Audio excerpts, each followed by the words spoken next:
Hello students, good evening. आप सभी का स्वागत करता हूं अपने यूट्यूब चैनल STS एजुकेशन में। तो अभी हम लोग पढ़ने वाले हैं हिस्ट्री के 4 चैप्टर जो है हमारा भारत में राष्ट्रवाद। इसके हम लोग पार्ट 1 वीडियो को कल देख लिए थे। ये आज हमारा पार्ट 2 है जिसमें हम लोग जानेंगे खिलाफत आंदोलन क्या है, असहयोग आंदोलन क्या है, असहयोग आंदोलन के क्या कारण थे, इन सभी के बारे में भी हम लोग जानेंगे। अगर आप हमारे चैनल पर पहली बार आए होंगे तो चैनल को सब्सक्राइब कर दीजिएगा और साथ में अगर आपको इसका PDF चाहिए तो हमारा स्क्रीन पर आपको नंबर दिख रहा है और चाहे हमारे डिस्क्रिप्शन लिंक में हमारे ग्रुप का लिंक दिया हुआ है, आप वहां से जुड़ के जो है आप इसका लिंक ले सकते हैं, उसका PDF ले सकते हैं। वहां हमारा नंबर होगा, आप उस पर मैसेज कीजिएगा तो आप उस पर नंबर ले सकते हैं। ये हमारे लेक्चर का पार्ट 2 है जैसा कि मैंने बताया, जिसमें हम लोग खिलाफत आंदोलन, असहयोग आंदोलन ये सब के बारे में चर्चा करेंगे। तो आप सभी क्लास के लिए तैयार हो चुके होंगे और अगर आप लोग को ये क्लास अच्छी लगती है तो वीडियो को लाइक कर दीजिएगा, साथ में जो है हमारे चैनल को सब्सक्राइब भी कीजिएगा और अपने इस वीडियो को अपने दोस्तों के साथ शेयर कीजिएगा ताकि वह सभी भी आंसर दे सके। तो चलिए हम लोग स्टार्ट करते हैं अपने इस सेशन को।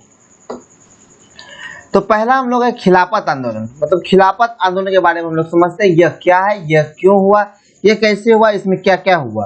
तो खिलाफत आंदोलन आपके बुक में क्वेश्चन भी होगा, खिलाफत आंदोलन क्या है इसके बारे में लिखिए, इसके बारे में चर्चा करें। तो इसी के बारे में हम लोग चर्चा करते हैं। तो खिलाफत आंदोलन ये क्यों हुआ? क्योंकि तुर्की में एक सुल्तान, जो तुर्की का जो सुल्तान होता है उसको हम लोग क्या बोलते हैं, खलीफा।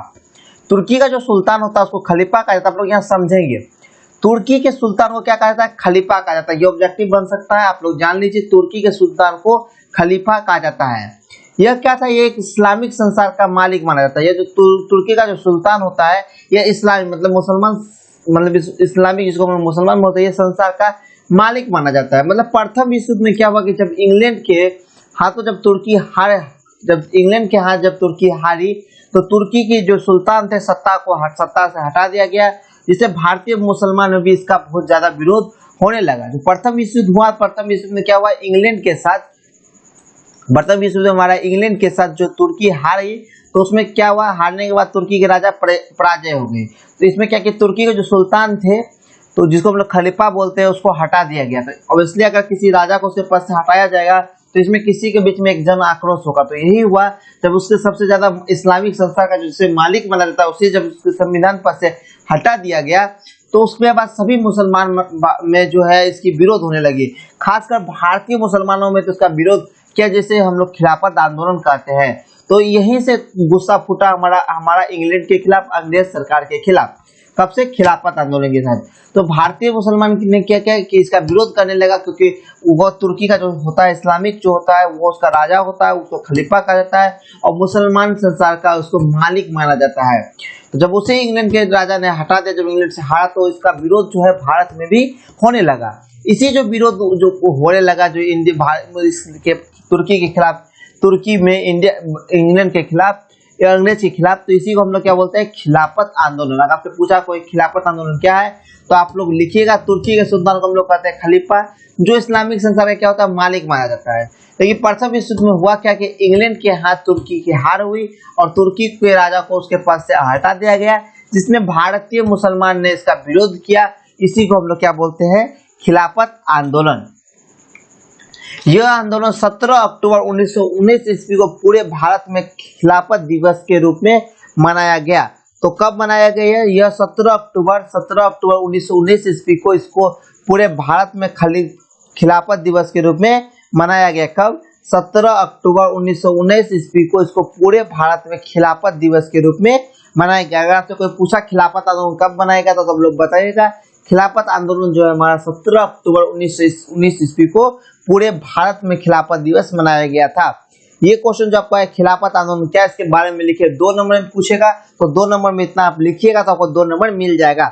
ये था हमारा खिलाफत आंदोलन। अगर आपको हमारी क्लास अच्छी लग रही है तो वीडियो को लाइक कर दीजिएगा और साथ में अपने सभी क्लास 10 के दोस्तों के साथ शेयर कीजिएगा ताकि वो सभी भी हमारी क्लास को जुड़ सके और वह सभी क्लास को कंटिन्यू कर सके। नहीं तो बाद में किसी भी स्टूडेंट को अगर हम लोग आगे बढ़ेंगे तो आप लोग रेगुलर कीजिएगा तो आपको कोई दिक्कत नहीं होगा। अगर जो क्लास छोड़ देते हैं तो फिर उसको आगे समझने में दिक्कत होता है। तो ये था हमारा खिलाफत आंदोलन। अब हम लोग समझते हैं असहयोग आंदोलन, जो हर एक साल एग्जाम में पूछता है या पूछने की संभावना होती है। क्या है? असहयोग आंदोलन, जो हमारा कब हुआ था, 1920 से 1922 तक हुआ था असहयोग आंदोलन। अगर आपसे कोई पूछा असहयोग आंदोलन कब हुआ था तो लोग बताइएगा असहयोग आंदोलन 1920 से 1922 तक चला था। तो आइए इसके बारे में हम लोग समझते हैं कि आखिर असहयोग आंदोलन हुआ क्यों, इसका क्या प्रमुख कारण थे, इसके क्या परिणाम मिले, इस सब के बारे में हम लोग चर्चा करेंगे। असहयोग आंदोलन आपके एग्जाम के लिए बहुत ही इंपॉर्टेंट टॉपिक बन जाता है, बहुत ही इंपॉर्टेंट क्वेश्चन बन जाता है, तो आप लोग इसकी जानकारी अच्छे से रखेंगे। तो असहयोग आंदोलन तो सितंबर 1920 में कलकत्ता में आयोजित एक विशेष अधिवेशन में प्रथम असहयोग आंदोलन का निर्णय लिया गया था। यहाँ आप लोग ध्यान देंगे, मैंने लिखा है सितंबर 1920 में कोलकाता में आयोजित विशेष अधिवेशन में प्रथम असहयोग आंदोलन का निर्णय लिया गया था।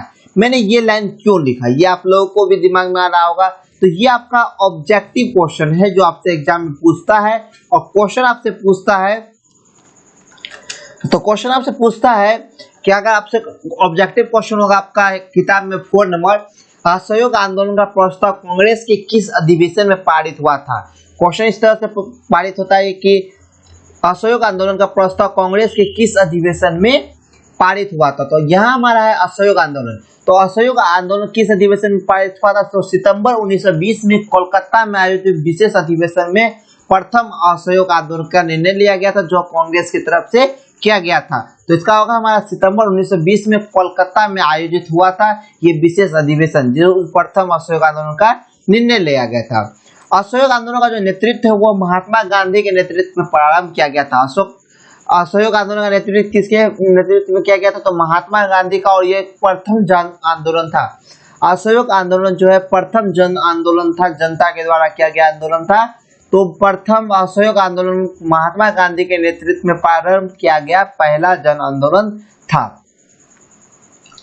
इस जो जन आंदोलन था असहयोग आंदोलन, इसके 3 प्रमुख कारण थे। अगर आपसे कोई पूछा कि असहयोग आंदोलन के प्रमुख कारणों को लिखे या असहयोग आंदोलन के प्रमुख कारणों की चर्चा करें, तो ये क्वेश्चन आपसे 2 नंबर में पूछ सकता है। असहयोग आंदोलन के कारण की चर्चा करें, तो ये क्वेश्चन आपके बुक में भी है, तो आप लोग इस क्वेश्चन को अच्छे से तैयारी करेंगे।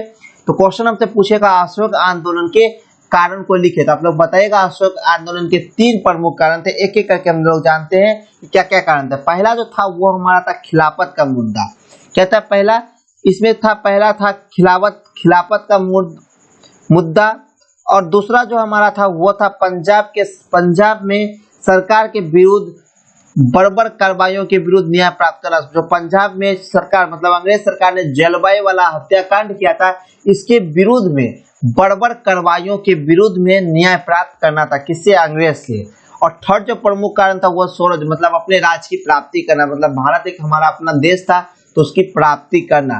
तो ये 3 कारण थे असहयोग आंदोलन के। फर्स्ट कारण थे खिलाफत का मुद्दा, जो तुर्की के जो राजा थे उसको हटा दिया गया था गद्दी से, जिसे भारतीय मुसलमान भी ने काफी बर्बाद किया था, बहिष्कार किया था। और दूसरा हमारा पंजाब के सरकार के विरुद्ध बर्बर कार्रवाई, जलवायु वाला जो हत्याकांड हुआ था उसमें कांग्रेस सरकार ने, कांग्रेस सरकार नहीं, अंग्रेज ही नहीं, दोस्तों मैं यहाँ मिस्टेक से कांग्रेस बोल दिया, अंग्रेज सरकार ने अंधाधुंध गोली चलवाई किस पर, पब्लिक पर। तो इसी को हम लोग जलवायु वाला बाग हत्याकांड भी बोलते हैं। और थर्ड जो प्रमुख कारण था वो था हमारा स्वतंत्रता की प्राप्ति करना, ऐसा आप लोग जानते भी होंगे।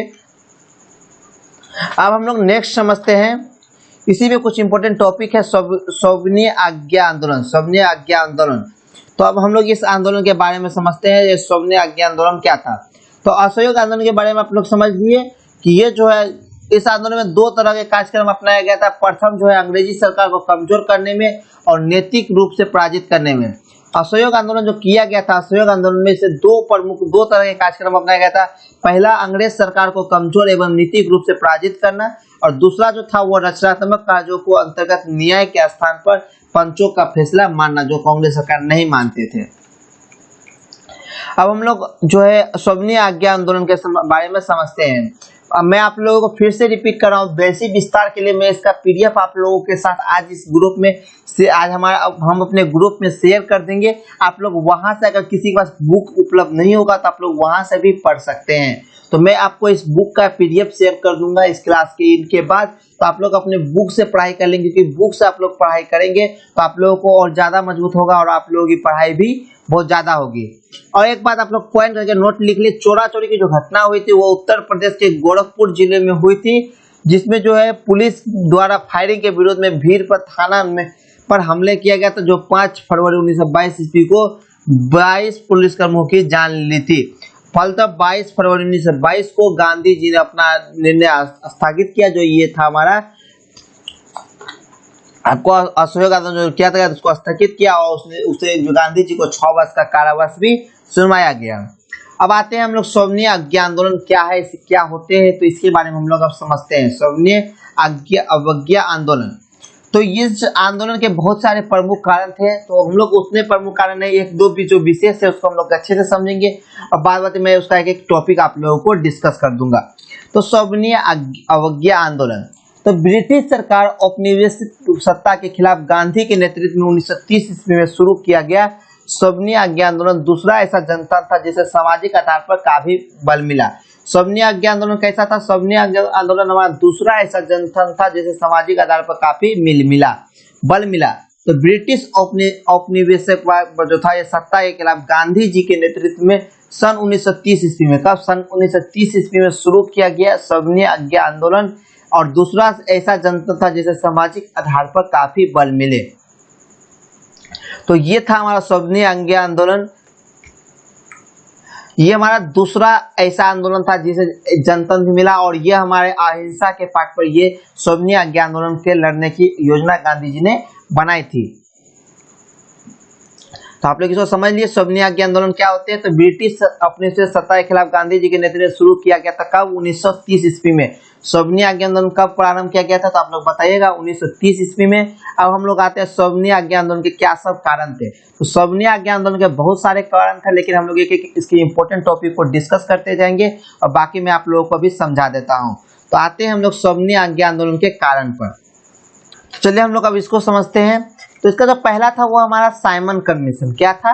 Simon commission. आप लोग नाम भी सुने होंगे साइमन कमीशन के बारे में, तो आप लोग साइमन कमीशन के बारे में भी थोड़ा सा समझ लीजिए। ये आपका बहुत ही इंपॉर्टेंट टॉपिक आपसे पूछ सकता है, साइमन कमीशन क्या था। तो ये क्वेश्चन भी आप लोगों से पूछता है एग्जाम में, साइमन कमीशन क्या था। तो आप लोग इस क्वेश्चन की तैयारी अच्छे से कर लेंगे। रुकिए, आप लोगों को अब यहाँ दिख नहीं रहा होगा। हाँ, तो आप लोग इस टॉपिक को अच्छे से याद कर लेंगे। साइमन कमीशन क्या है, क्यों हुआ था, इस टॉपिक को आप लोग अच्छे से डिस्कस कर लेंगे। साइमन कमीशन क्या है, ये क्वेश्चन आप लोगों से एग्जाम में पूछता है, तो आप लोग इसकी तैयारी अच्छे से करेंगे।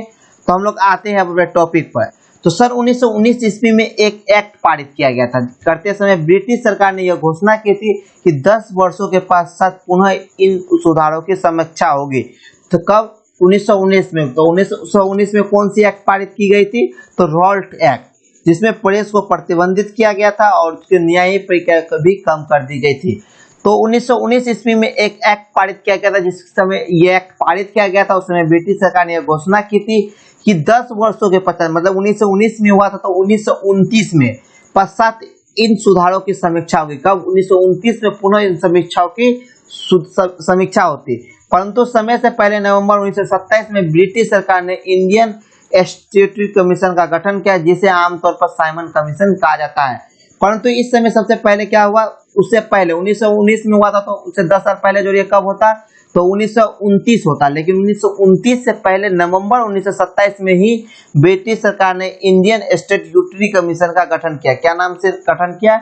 इंडियन स्टैट्यूटरी कमीशन के नाम से गठन किया, जिसे आमतौर पर साइमन कमीशन कहा जाता है। इसी स्टैट्यूटरी कमीशन को आमतौर पर साइमन कमीशन कहा जाता है।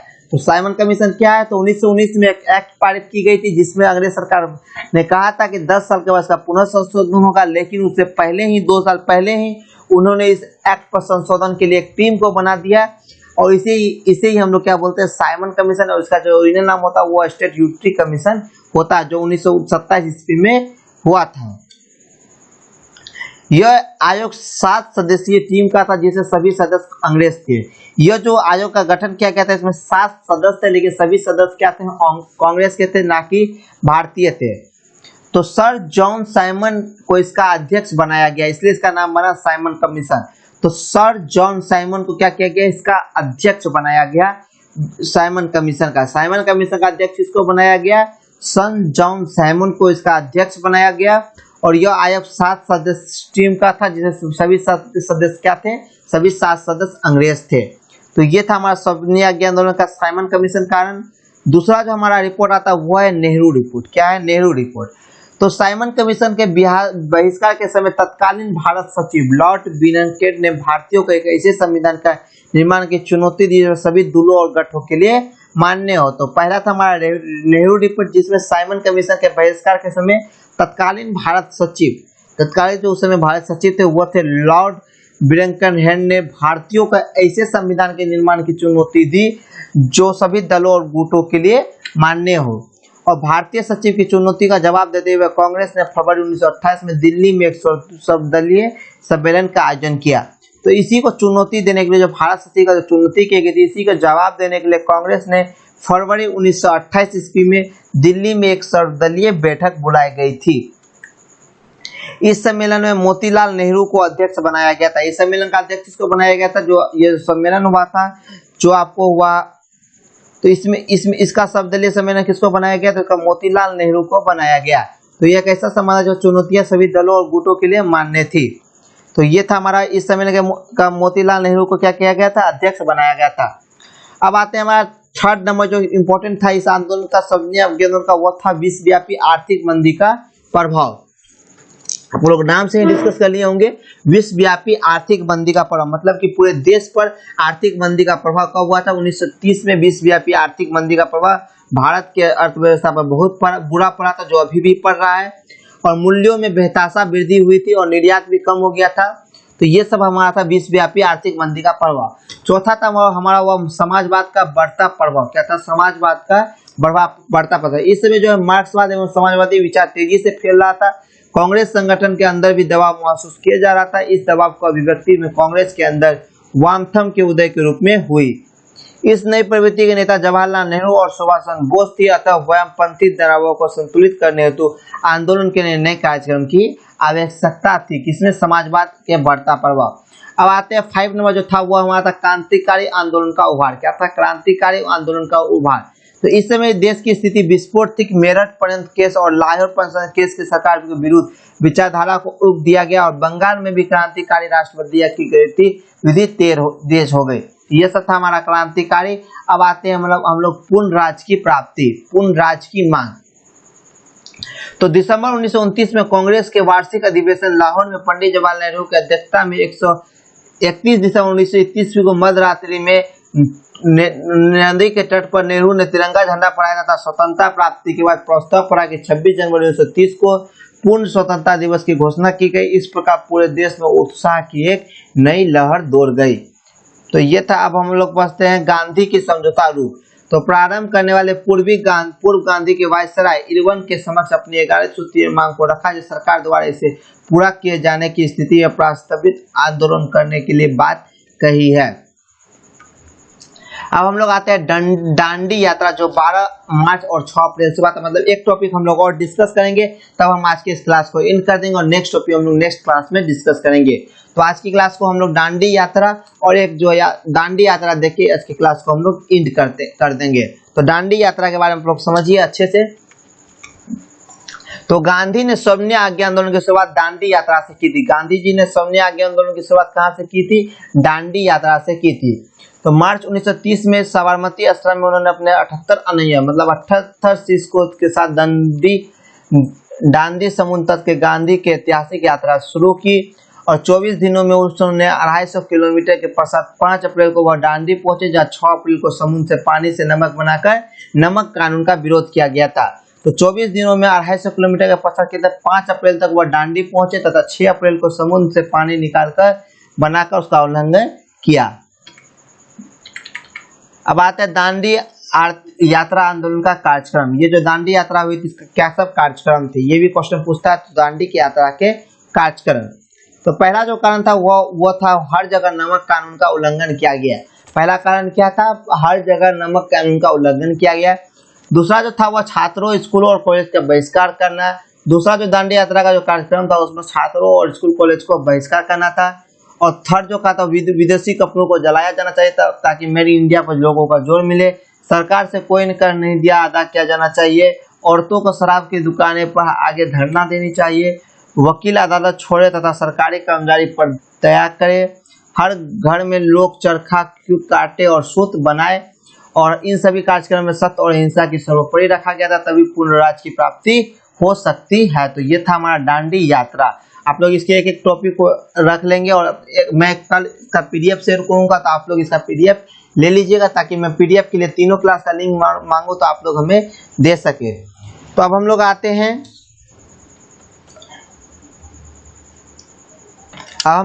Gandhi Irwin pact. ये क्या होता है?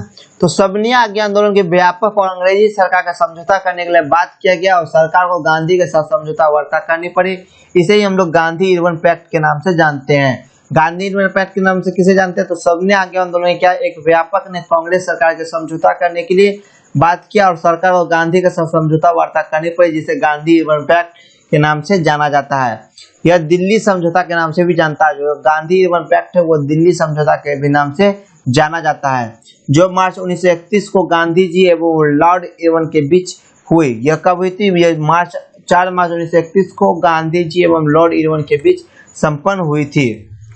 तब हम लोग नेक्स्ट क्लास में देखेंगे सबनी आज्ञा आंदोलन के परिणाम और चंपारण आंदोलन। ये सभी हम लोग नेक्स्ट क्लास में देखेंगे। अगर आपको ये वीडियो अच्छी लगी तो वीडियो को लाइक कर दीजिएगा, सभी अपने क्लास के दोस्तों के साथ शेयर कीजिएगा, क्योंकि मैं आपके लिए ये वीडियो पूरे मेहनत से लेके आ रहा हूँ। और हम लोग कल देखेंगे इसके पार्ट 3। तब तक के लिए बाय।